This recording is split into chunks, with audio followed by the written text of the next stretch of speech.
Being compliant is just straightforward. Being maliciously compliant? Well, that's another story.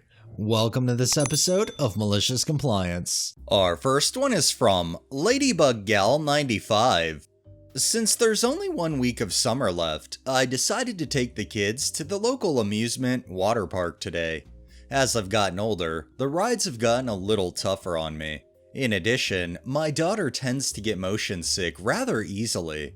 I don't like the way motion sickness pills make me feel, so I always take a Ziploc baggie full of ginger candy along to prevent and soothe nausea.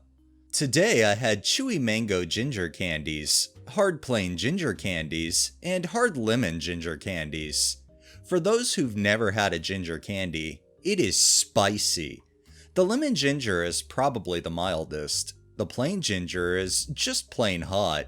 The mango ginger are sweet and spicy, but they also stick to your teeth like crazy. They're definitely an acquired taste. As we are standing in line for the log ride, I pull out my baggie. I choose a lemon one, as does my son, 13. My daughter, 12, asks for a mango one. While I'm fishing a mango one out, I hear the kid in front of us tell his mom that he, around 7ish, wants some candy. His mom, distracted, says she doesn't have any candy. The boy says, "But she does." He turns to me and asks for one. I tell him I really don't think he'd like my candy. By this time, his mom is focused in on the interaction. As the kid starts to whine that, of course, he'd like my candy, his mom just huffs and says, "You've got a whole baggie, can't you just give him one? Come on, don't be greedy." "Oh, you said the magic word there, lady." I said, "Alright," and dig out a lemon one. I'm not completely heartless. That's when the kid whines that he wants mango. Mango is his favorite. I tell him lemon is better, but he insists on mango. I tell him it's kinda sticky as I hand it over.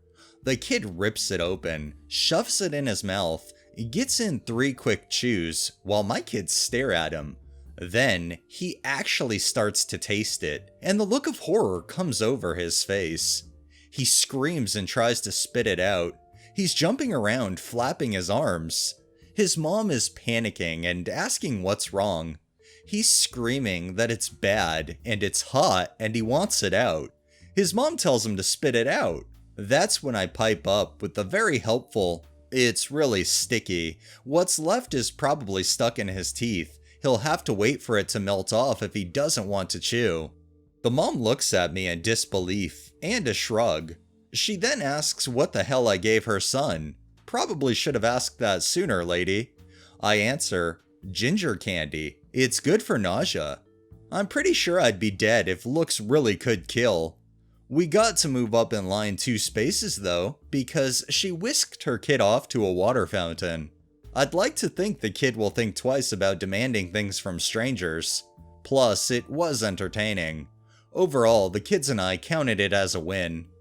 I can't help but feel like this kid's mom was just one that wanted other people to do as much parenting as possible, or in this sense, trying to call somebody greedy because they won't give a kid a piece of candy without even knowing what that candy is just plain irresponsible. But hey, that kid wanted candy and he got it. This next one is by Mandolin2712. This happened in 2014. I had just lost my job and was in the process of looking for a new one, but didn't have much money saved to pay bills in the meantime. So I asked my father if I could borrow $1,200 just to get me through the next month, and I would pay him back as soon as I started working again. He sent the money, I paid my bills, and got a new job shortly after. As soon as I had the money to pay him back, I used my bank's online bill pay option and sent him a check. I sent him a text and told him it was on its way and just assumed that that was the end of it. Well, a week went by and he hadn't gotten it. I thought maybe it took a few days for the bank to actually process the bill pay option because I hadn't used it before. So I asked him to just wait a few more days and see if it came. Several days later, it still hadn't gotten there, so I called the bank and asked them, and they told me I could stop payment on it for free, so I did. Then I just wrote a personal check and mailed it. I just assumed something went wrong with the online bill pay. About 2 months later, I get a check in the mail from a medical facility in the state my father lives in for $1,200. I called and asked them about it and they told me, on a recorded line, that it was an overpayment on an account my father had with them, and it was a legitimate check, and was mine to keep. At that point, I didn't associate it with the bill pay thing I had tried to do a couple months before. I did call my father to ask about his accounts with this place because there was no reason they should have my address to be sending me an overpayment if he actually made one. He had no idea what was going on because he hadn't used that facility in years. I looked up the place on Google and it finally dawned on me what happened. My father's address was on Saddlewood Drive at that point in time, but when I typed it into the bill pay, my phone auto-corrected it to Sandalwood. It just happened to be the same numerical address, and because my father's name was listed as the payee, they erroneously attempted to apply it to his account. So that's where my check had gone. I tried to call them again and explain what happened, and the lady on the phone was extremely rude to me. She told me, I've already talked to you about this. I don't know why you're calling again. We sent you what we owed you. This account is settled and we will not be talking about it again. Again, this is a recorded line. I asked if she was sure they owed me this money. She practically shouted, "Yes!" And I just smiled and hung up the phone. I deposited the check into my bank that day. They didn't try to call me back until about 6 weeks later. I had been wondering how long it would take. The person who called me was a different lady, and she called to tell me that a mistake had been made and that I owed them $1,200. I told her she was misinformed and she should go back and listen to the recorded calls I had made to their office and gave her the dates. I had been reassured multiple times that the money was mine and that I was in the clear to cash that check. And then I hung up. I haven't heard a single thing about it since then. The fact that you jumped through the hoops and made 100% sure that they did not send that in error, even though you knew they sent it in error, I don't know what else they can say. I mean, you cited the recorded calls you had with them, which I'm pretty sure if it went to court, that would be used as evidence. But considering almost 10 years have passed, yeah, I think they got the hint. And our final one is from Red May April. Somewhere around 2007, I was working as a drugstore manager, running the entire front store and the pharmacy. Pay was excellent for someone who was in their early to mid-20s, but the job was also soul-crushing in some stupid ways. A rule came down that cashiers can no longer have drinks at the register. They can drink on their lunch breaks and otherwise shouldn't need water. At the same time, they dialed back the AC, so the store was constantly uncomfortably warm, but not technically dangerous. I had some of the best staff. One lady was roughly 65 and came to me to let me know she was on medicine that gave her dry mouth, so she needed me to know if I took her water away, she would have a really hard time being able to talk to customers. She almost developed a lisp when she couldn't have her water. I told her no worries, have your water, I'll deal with my boss when he sees you someday.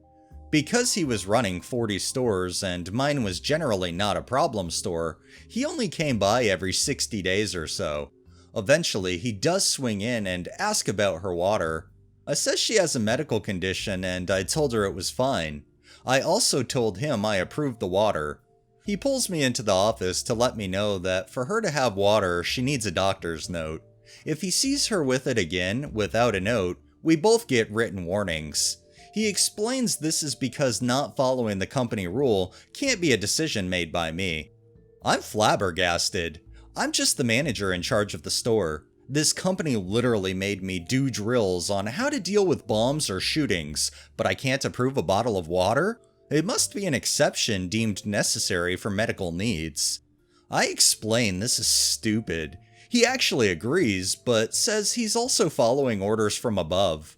Great. I pull my cashier aside and tell her what's up. I said I'm really sorry, but can she please just get her doctor to fax a stupid note over so we can cover our asses? She got a little gleam in her eye, and I was excited to see what it meant. Her next shift, she rolls in and says, "You're going to love this." She hands me about 100 copies of a letter that says something along the lines of, "I do solemnly state the cashier is medically a human being and requires water on regular intervals while working and not solely during breaks. This was a massive waste of my time and your company should be ashamed of yourself. I will be recommending your competitor as much as humanly possible to my patients who fill prescriptions in this town for the rest of my natural life. Dr. Awesome." The next 40 were identical letters, each with a different staff member listed as my genius cashier had snagged an old schedule with first names and last initials. The rest had a blank space for me to fill in new hire names so our staff could all have drinks on the sales floor.